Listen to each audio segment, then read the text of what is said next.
मुझे मेरी बीवी सारा हफ्ता बहुत प्यार देती, लेकिन इतवार की रात मुझे करीब भी ना आने देती और दूसरे कमरे में जाकर सो जाती।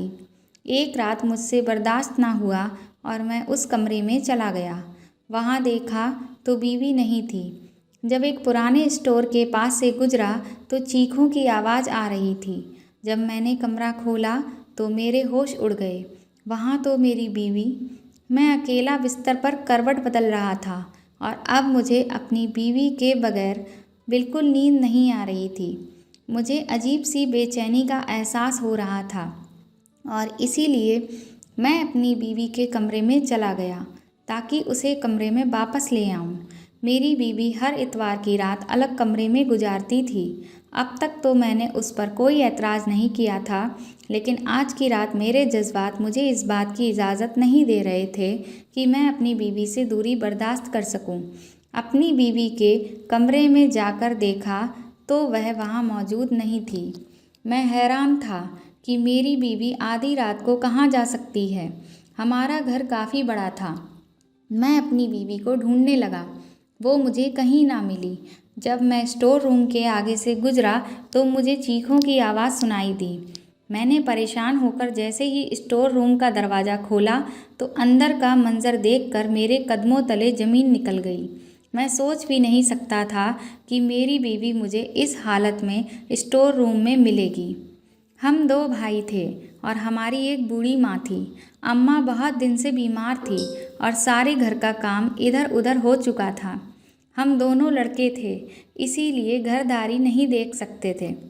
जितना भी मुमकिन होता हम दोनों अम्मा का और घर का ख्याल रखते, लेकिन फिर भी औरत की कमी का एहसास होता। एक औरत जिस तरह घर संभाल सकती है, हम दो भाई मिलकर भी इस तरह घर नहीं संभाल पा रहे थे। एक दिन अम्मा की एक पुरानी सहेली हमारे घर आईं तो उन्होंने अम्मा की हालत देखते हुए अम्मा को सलाह दी, हम दोनों में से किसी एक भाई की शादी कर दें। उन्होंने माँ को अपने भाई की बेटी की तस्वीर भी दिखाई। वह बहुत ही खूबसूरत थी और वो अपनी भतीजी के लिए कोई लड़का देख रही थी। अम्मा को पहली ही नज़र में वो लड़की पसंद आ गई। अम्मा की सहेली उस लड़की की बहुत तारीफ कर रही थी कि उनकी भतीजी शहनाज बहुत अच्छी तरह से घर संभालती है और वो पूरा घर आराम से संभाल लेगी। अम्मा भी घर की तरफ से बहुत ज़्यादा फिक्रमंद थीं, इसलिए उन्हें यह बात समझ आ गई कि अब उन्हें कोई बहू ले आनी चाहिए। अम्मा ने मेरे बड़े भाई की को शहनाज की तस्वीर दिखाकर कहा कि अम्मा भाई की शहनाज से शादी कराना चाहती हैं, तो भाई ने साफ मना कर दिया। उन्होंने कहा कि वह गरीब लड़की से शादी करेंगे क्योंकि वो खुद भी बहुत नेक थे और वो शादी पर कोई भी दहेज भी नहीं लेना चाहते थे, बल्कि सब कुछ खुद ही सेट करना चाहते थे। इसलिए फ़िलहाल वो शादी करने के लिए राज़ी नहीं थे। अम्मा ने जब मुझे शहनाज की तस्वीर दिखाई तो शहनाज मुझे पहली ही नज़र में पसंद आ गई। बिल्कुल वैसी थी जैसी लड़कियां मुझे पसंद थीं। भाई की तरह मैं भी बहुत अच्छी नौकरी करता था, इसलिए अम्मा ने सोचा कि वह भाई की जगह मेरी शादी करवा देती हैं। शहनाज बहुत ही पढ़ी लिखी और अच्छे खानदान से थी। उसके पिता का अपना कारोबार था। उनकी हालत हमसे बहुत अच्छी थी। जब अम्मा शहनाज के घर रिश्ता लेकर गईं तो अम्मा को लगा कि शहनाज के घरवाले इस रिश्ते के लिए इनकार कर देंगे, लेकिन शहनाज के घरवालों ने मेरी अम्मा को बहुत इज्जत दी और रिश्ता भी कबूल कर दिया। हमारे घर की यह पहली खुशी थी। पापा के इंतकाल के बाद तो हमने खुशियाँ मनाना ही छोड़ दिया था। अम्मा भी अपनी बीमारी के कारण को भूलकर शादी की तैयारियों में मगन हो गई थीं। बेटे के सिर पर सेहरा सजाने का अरमान उनकी आंखों में चमक रहा था। देखते ही देखते मेरी शादी का दिन आ गया और मैंने सही मायनों में पहली दफ़ा शहनाज को अपनी दुल्हन के रूप में देखा। जब मैं कमरे में दाखिल हुआ तो उसका खूबसूरत चेहरा घूंघट डाले बैठी से शहनाज मेरा ही इंतज़ार कर रही थी। मैंने शहनाज को शादी का तोहफा दिया और उसका खूबसूरत चेहरा देखने लगा। वो किसी भी हसीन मूरत जैसी थी। उसका चिकना सा जिस्म मेरे जज्बात को बेकाबू कर गया था। मैंने अचानक ही शहनाज के हाथों को चूम लिया। वो खामोश सी घबराई हुई बैठी थी, मेरी इस हरकत पर खुद में सिमट गई थी। मुझे उसका शर्माना भी अच्छा लगा था। मैंने उसे अपनी बाहों में भर लिया और अपनी मोहब्बत उस पर लुटाने लगा। उसका नाजुक सा वजूद मेरे जज्बात के तूफान के आगे लम्हों में ही ढेर हो गया। शहनाज ने खुद को पूरी तरह मेरे हवाले कर दिया था। शादी की ये रात मेरे लिए बहुत ही खूबसूरत थी। शहनाज के रूप में मुझे एक बेहतरीन जीवन साथी मिल गई थी। वो भी मेरी तारीफ़ करती थी और हम एक जिस्मानी ताल्लुक़ कायम कर चुके थे। अगले दिन शहनाज अपने घर चली गई और मैं सारा दिन बेचैनी से उसकी वापसी का इंतज़ार करता रहा था। मेरे बड़े भाई ने मेरी हालत देखी तो मेरा मजाक उड़ाने लगे। उनकी बात पर मैं शर्मिंदा हो गया तो वो कहने लगे कि अच्छी बात है, तुम्हें अपनी बीवी का इसी तरह ख्याल रखना चाहिए। रात को जब शहनाज लौटी तो मैं उसके साथ कमरे में आ गया और अपनी बेताबी का इजहार करने लगा। मेरी बात सुनकर वो मुस्कुरा उठी और मैंने फ़ौरन ही उसे अपनी बाहों में समेट लिया। मेरी और शहनाज की शादी को 4 दिन ही गुजर रहे थे कि शहनाज ने सारे घर की जिम्मेदारी उठा ली। वाकई में वह पूरे घर के माहौल को बहुत अच्छे से समझ चुकी थी। अम्मा तो शहनाज के कामकाज और उसकी जिम्मेदारी से इतनी खुश हुई थीं कि उन्होंने सारे घर की जिम्मेदारी बखूबी शहनाज के हवाले कर दी। भाई तो शहनाज के सामने भी आने से कतराते थे। वो शहनाज से पर्दा करने की कोशिश करते और अपनी नज़रें झुकाए रहते। अपने सारे काम भी खुद ही किया करते थे। शहनाज से कोई काम भी नहीं कहते। शहनाज भी घर के पूरे माहौल को अच्छे से समझ गई थी और अब जाकर अम्मा को भी आराम और सुकून हासिल हुआ था। शहनाज घर के कामों के साथ साथ मुझे भी पूरा वक्त देती। वो मुझे हर रात इस कदर मोहब्बत देती कि मैं उसका दीवाना हो जाता। हर गुजरते दिन के साथ मेरा और शहनाज का रिश्ता मजबूत होता चला गया। हमारी शादी को 1 हफ्ता होने वाला था, लेकिन एक रात अचानक ही शहनाज ने अपना तकिया उठा लिया और कहने लगी कि आज रात वो अलग कमरे में सोएगी। मैं हैरान था कि शहनाज को अचानक ही क्या हो गया। मैंने उससे पूछा, क्यों भाई, क्या तुम मुझसे नाराज़ हो? तो कहने लगी कि नहीं, अब से वो हर इतवार की रात को अलग कमरे में सोया करेगी। शहनाज की बात सुनकर मैंने उससे पूछा, क्या आखिर ऐसा कोई तकलीफ़ हो गई है क्या? मेरे लिए तो शहनाज के बगैर एक पल भी गुजरना मुश्किल था और वह पूरी रात की बात कर रही थी। मेरा उतरा हुआ चेहरा देखकर शहनाज कहने लगी कि आप परेशान ना हो। दरअसल मैंने मन्नत मांगी थी कि अगर मेरा पति बहुत मोहब्बत करने वाला होगा तो मैं हर इतवार की रात अपने पति से अलग रहूंगी और इसीलिए अब मैं अपनी मन्नत को पूरा करना चाहती हूँ, क्योंकि आप मुझसे बहुत मोहब्बत करते हैं और मेरी मन्नत कबूल हो गई। मैंने कहा कि अगर ये तुम्हारी मन्नत है तो मुझे कोई एतराज़ नहीं है, लेकिन तुम्हारी गैर मौजूदगी मेरे नाकाबिले बर्दाश्त है। मेरी बात सुन के वो कहने लगी कि उसके लिए भी मेरी जुदाई बर्दाश्त करना कोई आसान बात नहीं है, लेकिन हम दोनों एक ही घर में हैं और मैं बस एक ही रात अलग गुजारा करूंगी। शहनाज तकिया लेकर कमरे से निकल गई। मैं बेड पर करवटें बदलते रह गया। शहनाज की गैर मौजूदगी में मुझे एक पल के लिए भी नींद नहीं आई, लेकिन मैं ये सोचकर खामोश हो गया कि बस एक रात की ही तो बात है। उसने सारे हफ्ते मुझे बहुत प्यार किया था। मैं एक रात तो उसके बगैर अकेले गुजार ही सकता था। अगली सुबह जब शहनाज कमरे में आई तो मुझे उसका चेहरा कुछ उतरा हुआ सा लगा। मैंने उससे पूछा, क्या हुआ है? तो वो कहने लगी कि उसे अकेले कमरे में नींद नहीं आई। मैंने प्यार से उसे गले लगाया और कहा, अगर ऐसा ही है तो मुझे छोड़कर ना जाया करे। मेरी बात सुनकर शहनाज कहने लगी कि उसे हर हाल में अपनी मन्नत पूरी करनी है और कुछ वक्त में ही उसे मेरे बगैर रहने की आदत हो जाएगी। मैंने शहनाज को तंग करने के लिए कहा कि तुम बहुत जालिम हो, खुद पर भी जुल्म करती हो और मुझ पर भी जुल्म करती हो। तुम कोई और भी तो मन्नत मांग सकती थी, लेकिन तुमने तो मुझे तड़पाने के लिए ऐसी ही मन्नत मांगी है। शहनाज ने हल्के से मुझे देखा और घर के कामों में मशरूफ़ हो गई। मैं अम्मा के पास जाकर बैठा तो वो शहनाज की बहुत ज़्यादा तारीफ़ कर रही थी। मुझे बहुत खुशी महसूस हुई कि मेरी माँ को बाकी सासों की तरह शहनाज से कोई तकलीफ़ नहीं थी। अब घर बहुत अच्छी तरह संभल गया था और सभी अपनी अपनी जगह बहुत खुश थे। शहनाज ने माँ की भी इतनी अच्छी देखभाल की थी कि माँ की सेहत भी बेहतर हो रही थी। किसी ने सच ही कहा है कि अच्छी बीवी घर को जन्नत बना देती है, और वाकई शहनाज ने मेरा घर जन्नत बना दिया था। बस वो इतवार की रात मुझे तड़पता हुआ छोड़कर दूसरे कमरे में चली जाती और यही बात मुझे अच्छी नहीं लगने लगी थी। मैं अकेला बिस्तर पर लेटा शहनाज की गैर मौजूदगी को महसूस करता। मुझे शहनाज की बाहों में सोने की आदत हो चुकी थी। जब तक मुझे नींद ना लग जाती शहनाज मेरे बालों में अपनी उंगलियों को फिराती रहती और अब मुझे उसके बगैर नींद भी नहीं आती थी।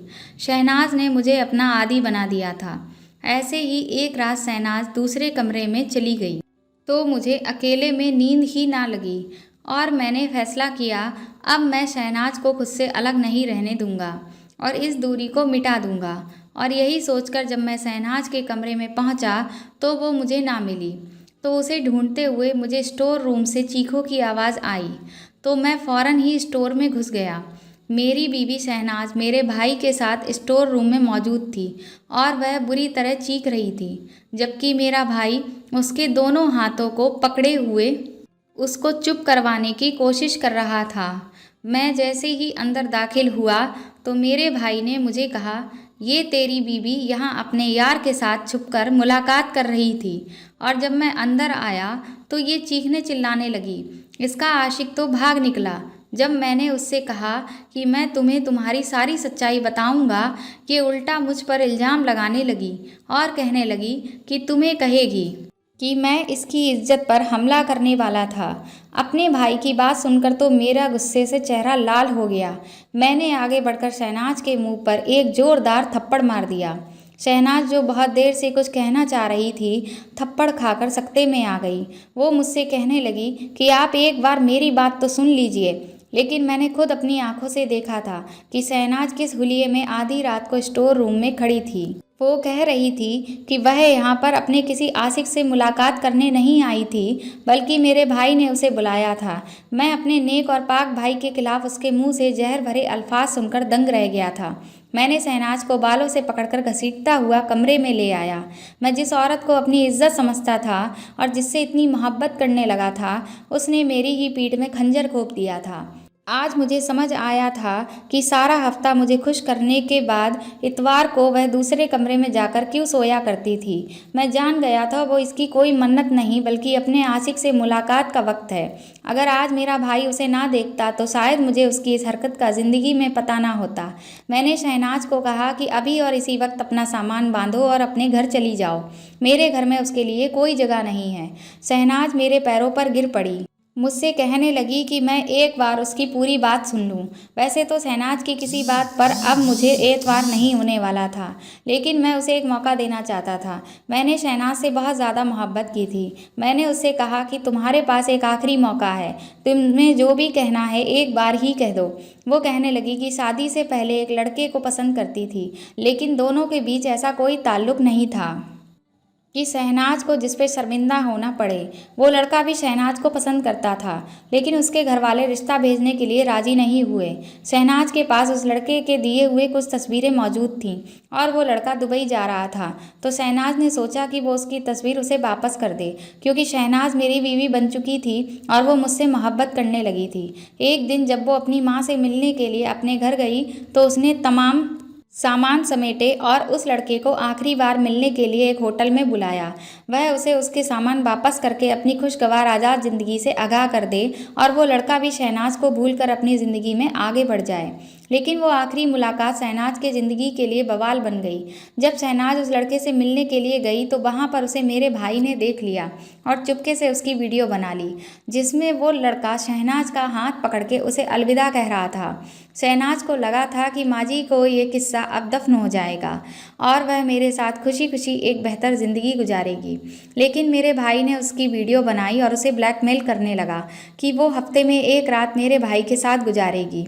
वो मेरे भाई की धमकियों से खौफजदा हो गई थी और मुझे छोड़ना भी नहीं चाहती थी, इसलिए उसने ये कदम उठा लिया और इसीलिए वह हर इतवार की रात मेरे भाई के साथ स्टोर रूम में गुजारने लगी। लेकिन ये सब वो अपनी खुशी से नहीं कर रही थी, इसलिए मेरे भाई की गलत हरकतों पर वो चीखने चिल्लाने लगती। शहनाज मेरे आगे हाथ जोड़कर रो रही थी।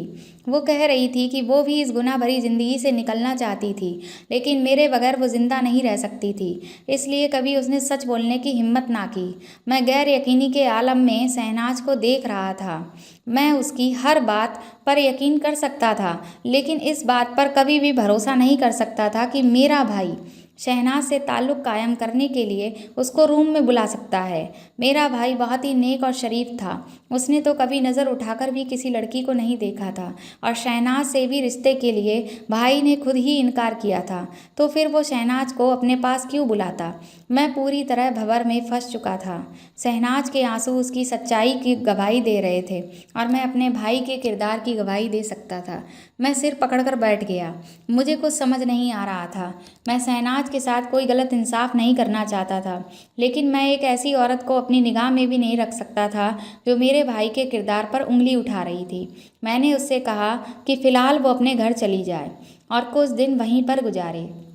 मैं ठंडे दिमाग से इस मामले पर गौर करूँगा, फिर ही कोई फ़ैसला करूँगा। सुबह मैं खुद शहनाज को उसके घर छोड़ आया। मेरी गाड़ी से उतरते वक्त शहनाज ने एक ही बात की थी कि मुझसे बहुत मोहब्बत करती है और उसने जो भी किया वो मजबूरी में किया। मेरा दिल शहनाज की बात पर यकीन करना चाहता था, लेकिन अपने भाई को भी अच्छे से जानता था।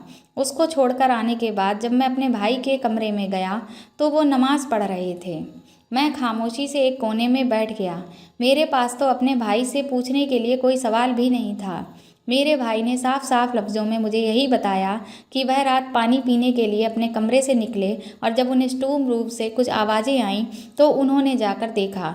वहाँ पर शहनाज एक लड़के के साथ मौजूद थी। अब वे दोनों बहुत ही गैर हालत में थे। अम्मा की तबीयत ठीक नहीं थी, इसलिए मैं फ़िलहाल अम्मा को इन सब से दूर रखना चाहता था। मैंने माँ से कह दिया था कि शहनाज कुछ दिन के लिए अपने घर रहने के लिए गई हुई है। दिन बहुत धीरे धीरे गुजर रहे थे। मैं पूरी तरह से उलझ गया था। दफ्तर में भी किसी काम में मेरा दिल नहीं लगता था। मेरे भाई ने मुझसे कहा था कि मुझे शहनाज को तलाक दे देना चाहिए, क्योंकि उस जैसी औरतें घर बसाने वाली नहीं होती। मैं अपना और शहनाज का रिश्ता ख़त्म करने के लिए बिल्कुल राज़ी नहीं था। हमारे रिश्ते को मैं कुछ वक्त देना चाहता था। शहनाज रोज़ मुझे कई बार फ़ोन करती, लेकिन मैं उसका फ़ोन नहीं उठाता। अम्मा बार बार शहनाज के बारे में सवाल कर रही थीं। ये शहनाज कब वापस आएगी? अम्मा को भी शहनाज की आदत हो चुकी थी।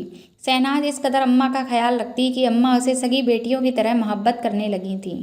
एक शाम मैं दफ्तर से घर लौटा। कुछ देर बाद ही हमें खबर मिली कि मेरे भाई का एक्सीडेंट हो गया है। उस समय मैं शहनाज को तलाक देने के लिए उसके घर जाने वाला था, लेकिन भाई के एक्सीडेंट के सुनते ही मैं अस्पताल के लिए दौड़ पड़ा। भाई की हालत बहुत नाजुक थी। उनके जिस्म की हड्डियां टूट गई थीं। कई घंटों के ऑपरेशन के बाद भाई की ज़िंदगी बच गई थी, लेकिन डॉक्टर ने बताया कि वह ज़िंदगी भर बैठने के काबिल भी नहीं रहे हैं। उनकी रीढ़ की हड्डी बहुत बुरी तरह से टूट चुकी थी और उनका एक पूरा पाँव भी खत्म हो गया था। अपने भाई की ऐसी हालत देखकर मैं शहनाज को पूरी तरह भूल गया और भाई की खिदमत में लग गया। अम्मा भी भाई को लेकर बहुत परेशान थीं। उनकी हालत बहुत ज़्यादा बिगड़ गई थी। मैं अकेला उन दोनों को बहुत मुश्किल से संभाल रहा था। न जाने किसकी गंदी नज़र हमारे घर की खुशियों को खा गई थी। जब भाई को 15 दिनों के बाद बमुश्किल होश आया और वह बात करने के काबिल हुए, तो जो कुछ उन्होंने मुझसे कहा, यह सुनकर मेरी जान निकल गई। भाई रोते हुए कह रहे थे कि शहनाज की कोई गलती नहीं थी। उसने सब कुछ सच कहा है। वो वाकई उस लड़के से आखिरी मुलाकात करने गई थी, लेकिन भाई ने जानबूझकर कुछ ऐसे लम्हों की वीडियो बनाई थी कि जिन्हें वो उसके खिलाफ इस्तेमाल कर सकते थे। शहनाज बहुत शरीफ लड़की है। जब उसे इस बात का पता चला कि भाई के पास उसका वीडियो है जिसके ज़रिए वो उसका मुझसे रिश्ता भी ख़त्म करवा सकते हैं, तो उसने भाई से मिन्नतें की कि वो ऐसा ना करें। भाई अच्छे से जानते थे कि वो मेरे बगैर नहीं रह सकते, इसलिए भाई ने उस बात का पूरी तरह फ़ायदा उठाया और उसे मजबूर कर दिया कि वो हर हफ्ते एक रात भाई के साथ गुजारेगी। पहली बार तो शहनाज ने इनकार कर दिया, लेकिन जब भाई ने उस वीडियो को लेकर ब्लैकमेल किया तो वो मजबूर हो गई और भाई कहने लगे कि वो उसके साथ ज़बरदस्ती ताल्लुक़ कायम करते और शहनाज इसी तरह चीखती चिल्लाती रहती। वो ये सब लेकर बहुत ज़्यादा परेशान थी। वो मुझे धोखा नहीं देना चाहती थी। उस रात भी शहनाज खुद को बचाने के लिए शोर कर रही थी और इंतज़ार कर रही थी कि मैं उसे बख्श दूँ। भाई रोते हुए कह रहे थे कि उन्होंने एक बेगुनाह को बर्बाद किया है, इसलिए खुदा ने उन्हें ऐसी सज़ा दी है। मैं भाई की बात सुनकर सदमे में पड़ गया था कि मेरा वो भाई जिसे मैं बहुत ही नेक और शरीफ समझता था, वो इतना कैसे गिर सकता था कि मेरी ही बीवी के साथ ताल्लुकात कर लेता। भाई कहने लगा कि जब शहनाज शादी होकर घर आई तो भाई की नज़र खुद ब खुद उसके वजूद से हट ना पाती। शहनाज की खूबसूरती ने उन्हें बेकाबू कर दिया था, लेकिन वह फिर भी नज़रें झुकाए रहते थे। उन्हें जब मौका मिला कि वो शहनाज का इस्तेमाल कर सकें तो उन्होंने इस मौके का पूरा फ़ायदा उठाया। वो भूल गए थे कि एक आंख ऐसी भी है जो उनके गुनाह को देख रही है। मैं हॉस्पिटल से निकलकर शहनाज के घर की तरफ जाने लगा। मुझे शहनाज को अपनी ज़िंदगी में वापस लाना था और उससे माफ़ी मांगनी थी। मैंने सोच लिया था कि मैं शहनाज के कदमों में गिरकर उससे अपने भाई के लिए भी माफ़ी मांगूंगा, क्योंकि मेरे भाई को खुदा ने इतनी बड़ी सज़ा दी थी कि हम इंसान सोच भी नहीं सकते थे। अपने भाई की ऐसी हालत देखकर मैं भी उन्हें माफ़ कर चुका था। मुझे यकीन था कि शहनाज मुझसे इतनी मोहब्बत ज़रूर करती है कि वो मुझे और मेरे भाई को माफ़ कर देगी, हमें दोबारा से अपना लेगी।